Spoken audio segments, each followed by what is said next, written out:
Welcome back to Get Fit Guy. This is Kevin Dunn. If you are a regular listener, you may have noticed that this is the first new episode for a whole month. I want to talk a little bit about why this was and what I've done to get back to speaking with you, hopefully more regularly. So, in full disclosure, I took a month off for my mental health. And the reason I'm talking about this is that I know many people listen to this show, and therefore it's statistically probable that listeners may experience something similar to my experience. I also just want to state the obvious up front that I'm not a doctor, I'm not a medical professional, and this is just my own personal experience. Now, you may also know if you've been listening that I am now, guess what is commonly referred to as neurodiverse. To be specific, I've been diagnosed with Asperger's syndrome, which is now just grouped in with other things and referred to as autism spectrum disorder. There are many different things that this means for me and many different ways it impacts my life. Most notably, I find it really difficult to know what people mean, what different life scenarios mean, and how to navigate them. For the past 7 years, I've had a best friend, or I'll call her an anchor person. This person was invaluable to me in keeping me on an even keel, and I trusted their advice about things I needed to do above all else. Unfortunately, as can happen in life, that friendship experienced some challenges and I lost my anchor person. Now, this was a huge blow to me because I now suddenly had to try and navigate things whilst flying completely blind. On top of this, you may know that I'm not just a sports coach, but I've also spent significant efforts to try and change my life for the better. And to this end, I spent the last year or so trying to do as well as possible at my degree, which is in philosophy, so that I could move to an elite university. I did manage this, but the stress of doing so was very large. Sorry. We have editors and they probably want to cut this kind of thing out, but I want to try and be open and honest with everybody. So perhaps I may feel a little upset talking about this because it's personal. But I don't want it to be edited out because I feel that that would impact this. So hopefully it's still here and you can understand me.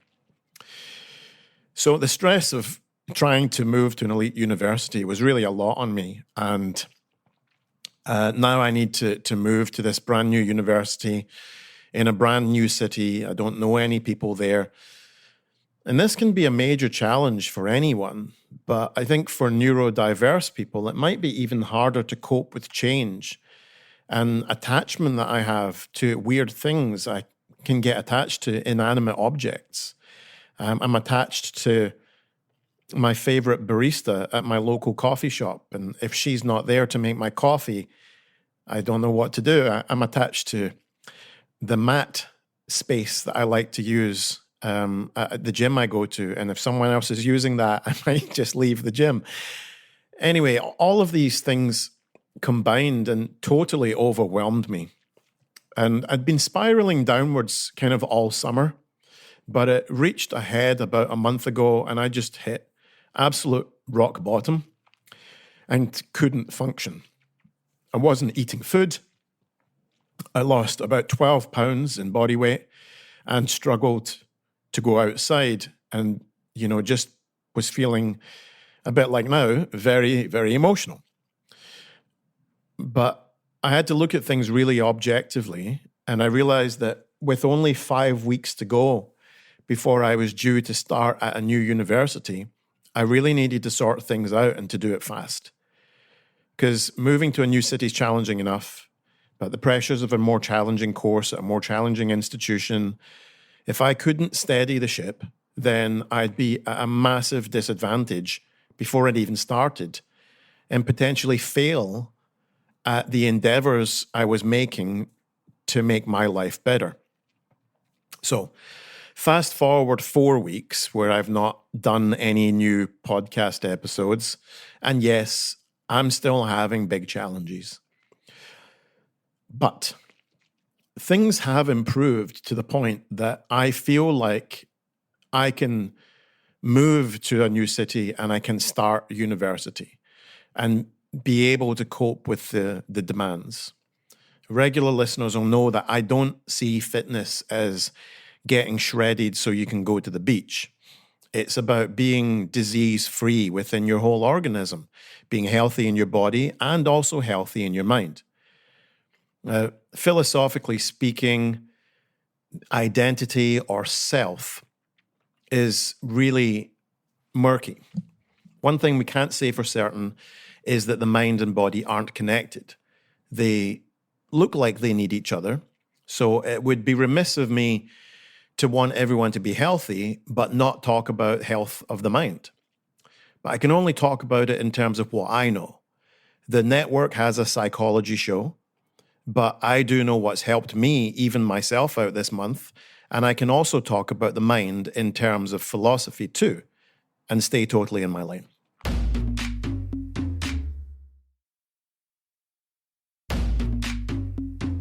So, what has helped me to get back from rock bottom despair to be able to be thinking about doing a big challenge like education and relocation of my whole life? The first thing is talking. So, right now I'm just talking into a microphone, but I know there's tens of thousands of people listening to this. So it is cathartic. And I told everybody that would listen about what had happened. And this is really important for a few reasons. Because firstly, without the presence of my anchor person, I wasn't sure anymore if what I was feeling was right. Maybe all my feelings were wrong. Maybe I was wrong. And talking with different people allowed me to get a range of different opinions. And if you get external ideas in on things, it either helps you to reassess things or to have acceptance of them. Many people I know don't talk about their problems. Many other people I know have regular therapy. Others have less healthy ways to deal with acute trauma like loss, such as alcohol or drug dependency. For me, it was, first of all, just talking to a number of different people. It's also helped me to validate my experience. It doesn't make things instantly better to hear people confirm that what you've experienced was wrong or bad, but it does validate your experience and makes it a little bit easier perhaps to know that this wasn't your fault. In addition to talking with friends, I do also want to note that I did hire professional support and I have been going to therapy. I've been doing a therapy called EMDR, which I believe stands for Eye Movement Desensitization and Reprocessing, which is used most commonly for PTSD.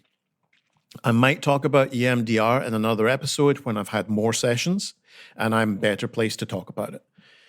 Now, friends and people that you know are great because they can be there like almost instantly for you on the end of a phone or come round to see you.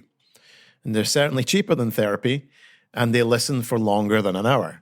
But there's no substitute for the real thing. Therapy for me so far has been a 10 out of 10.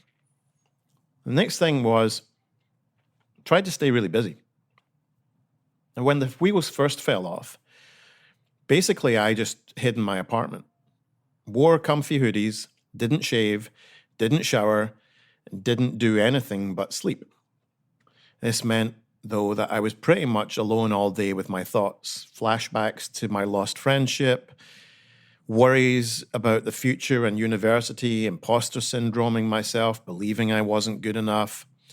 I swung wildly from thinking that I'm not good enough to go to this university, all the way to thinking, well, this university can't actually be that good because if it was, they never would have let me in. And of course, all of the points in between that, like thinking somehow, they've missed my results, or my previous results were mismarked, or I've just faked this entire thing and managed to scam the entire interview and selection panel of a global top 20 school. I mean, it's ridiculous. But I decided a better strategy was to try and set myself a task for the next month to do 2 things a day that would maybe be nice. And for me, this looked like 1 place a day I wanted to eat at, as well as giving my permission to myself to eat whatever I wanted. And I have to tell you that in the last month, many pizzas have been eaten. I also set myself a task to complete 1 physical goal a day. That could have been just to walk a minimum of 10,000 steps with my dog, Maverick, or to try a new activity. I tried hot yoga, Filipino stick fighting, a running class, and a circuits class. I might have lacked a desire to go to hot yoga, but when I got there, someone else telling me what to do for an hour just meant I was just listening and following instructions, and I wasn't able to think at all about my stress and my problems.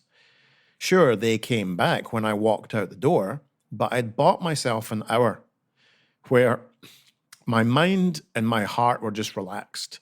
I wasn't in fight or flight mode.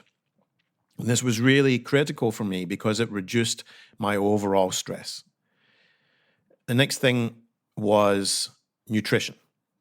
Now, at first, I wasn't eating at all.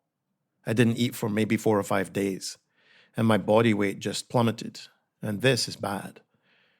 And once I started to show myself some love, though, I was finding that pizza was my craving. This has a lot to do with dopamine and hormones that we crave when we're down. So anyway, I made a pact with myself that I wouldn't give myself a hard time for eating whatever I wanted for dinner. But I had to make sure that any other meals that I ate during that day were nutrient dense. We still need good nutrition no matter how bad we feel. It's okay to comfort eat, but we need to also get in our vitamins and minerals. The next thing was forgiveness.